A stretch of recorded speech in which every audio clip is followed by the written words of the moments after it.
westerly basket in a dry stone hut, he got this air out of the night. Strange noises were heard by others who followed, bits of a tune coming in on loud weather, though nothing had melody. He blamed their fingers and ear as unpracticed, their fiddling easy, for he had gone alone into the island and brought back the whole thing. The house throbbed like his full violin. So whether he calls it spirit music or not, I don't care.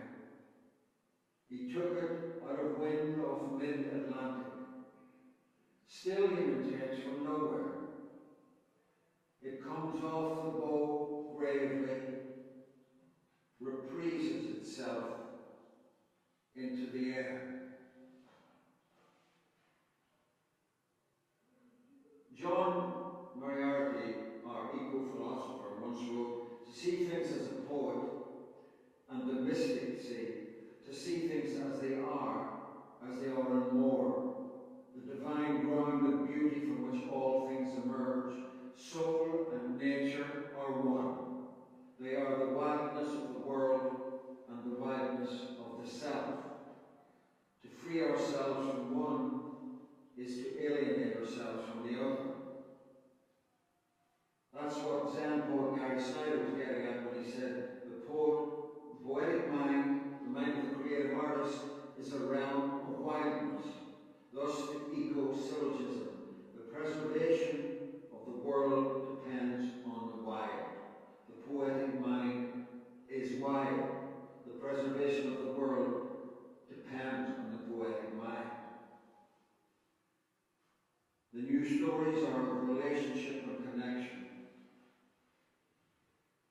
Subverting the dominant narratives that reinforce the Zionists' connection to the land, the novelist Susan Abu'l-Hawa foregrounds time and time again the bond that Palestinian people have with the land and their concern for their abandoned farms. After the State of Israel was established in May 1948 and the villagers were forced to leave, even in the panic of dispossession, the farmer in the novel Yeha kept hoping for rain as his trees needed water. When it becomes clear the next day that there's no going back, Yeha laments the loss of land, 40 generations with their imprinted memories, leaving behind architecture, orchards, wells, flowers and charm for Jewish immigrants from Europe and elsewhere. One day in November 1953, Yeha hears the call of the land. The olives are ready. The grapes and figs have surely fallen by now and are rotting on the land. October's rains have loosened the ground. He grooms himself and sets out for his fields in spite of his friends' pleading. I know what you're doing. It's November and we're all feeling it, but it's too dangerous. Yeha is undeterred, as that terrain is his blood. And unlike the soldiers, he knows every tree and every bird. He roams his fields for days with the excitement of a man reunited with his family.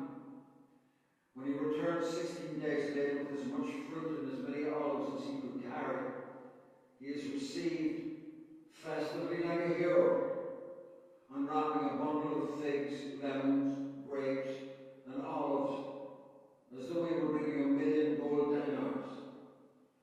People are delighted to taste again those fruits of 40 generations of toil.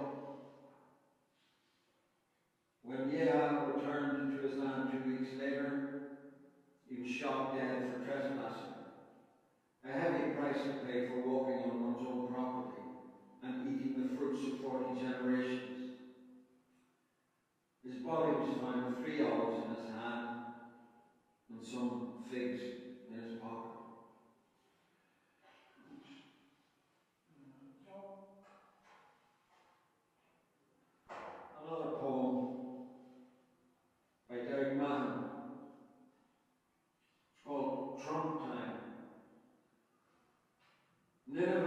Tyre and Carthage are long gone.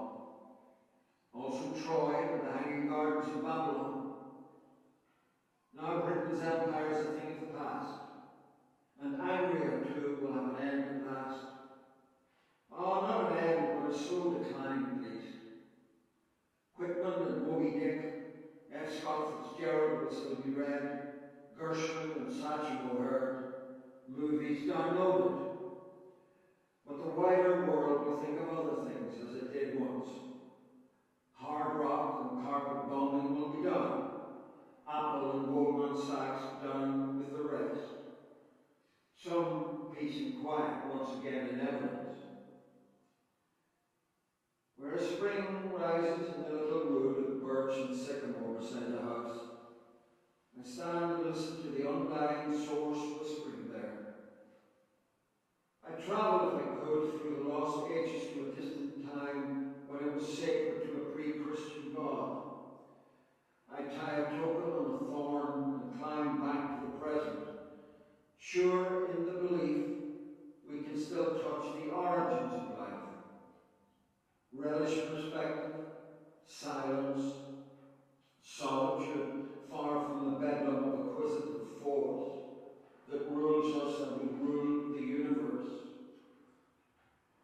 Such things survive, beloved of poet and artist, only where their despoilers haven't noticed, in a yard or a hidden cove out on the edge, the rushy meadow and the fallow acre ripe for development as industrial plant, serving as temple, shrine and sepulchre.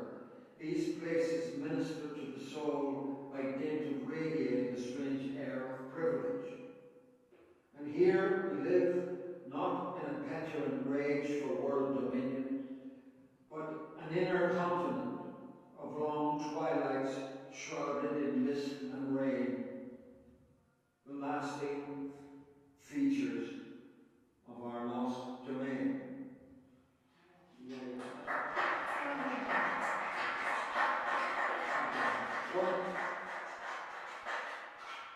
One more. I just want to mention someone who died yesterday. You may have heard of Sean Ross from the Arena program. Before that, he was an actor. And I actually directed him in a play called The Cure and Chuil, which was a translation by Seamus Heaney from Philoctetes. And so I'd just like to read this and think about Sean. He was a lovely guy and a great pal. From The Cure and Chuil. Human beings suffer. They torture one another. They get hurt and get hard. No poem or play or song can fully right a wrong inflicted and endured. History says don't hope on this side of the grave. But then once in a lifetime the longed-for tidal wave of justice can rise up and hope and history rhyme. So hope for a great sea change on the far side of revenge. Believe that a farther shore is reachable from here. Believe in miracles and cures and healing wells. Call miracle self-healing, the utter self-revealing double take of feeling. If there's fire on the mountain and lightning and storm, and a God speaks from the sky, that means someone is hearing the outcry and the birth cry of new life at its turn. It means once in a lifetime that justice can rise up and hope and history rhyme.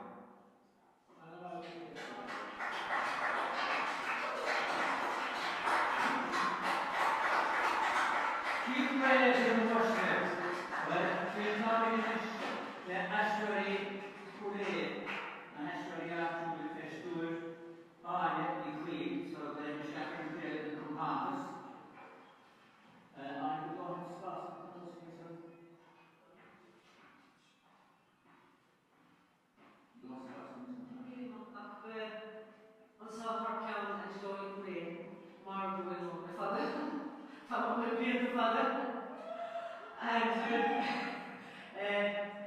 Just being more drama, the box size being is drama, being a bit of drama, belly, money, agus Tommy did then of drama, not Chuil drama, one of Chuil Heaney, Chuil Pairc there, the writing share, oh, take the Christian, mar Syria, which she ancient piece of rock and as they go, so the actually she said, who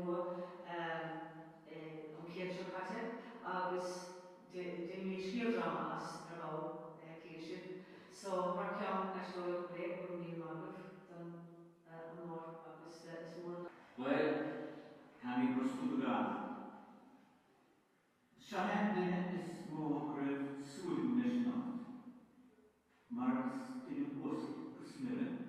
This next gentleman is somebody that I've been waiting for since we started working in this festival. He's one of the most humble people I know. He's one of the truest people I know. He's a brilliant actor. He has many BAFTAs and NIFTAs and whatever else you want to call it. But he takes on projects because they're worthy, not because they go